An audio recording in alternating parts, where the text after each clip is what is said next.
प्राचीन काळातील एक कथा आहे. भगवान श्री गणेश गंगा नदीच्या तीरावर भगवान विष्णूच्या घोर ध्यानात मग्न होते. त्यांच्या गळ्यात सुंदर माळा होत्या, शरीरावर चंदन लावलेलं होतं आणि ते रत्नजडित सिंहासनावर विराजमान होते. त्यांच्या मुखावर कोट्यवधी सूर्याचं तेज झळकत होतं आणि त्यांचं रूप अत्यंत मोहक होतं. हे तेज धर्मात्म्याची कन्या तुळशीने पाहिलं आणि ती पूर्णपणे गणेशजींवर मोहित झाली. तुळशी स्वतः भगवान विष्णू यांची परमभक्त होती.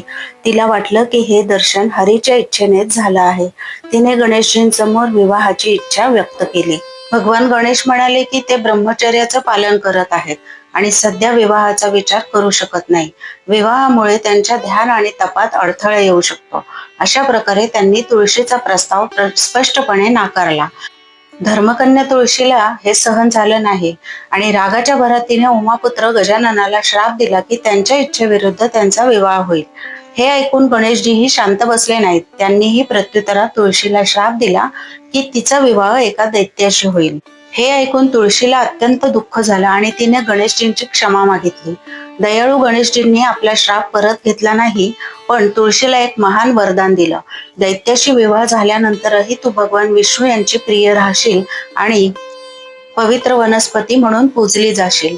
तुझ्या पानांशिवाय विष्णूची पूजा अपूर्ण राहील. चरणामृतात तुझा नेहमी समावेश असेल.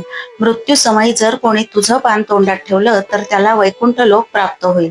नंतर हीच तुळशी वृंदा म्हणून ओळखली गेली आणि तिचा विवाह दैत्य शंखचूडाशी झाला.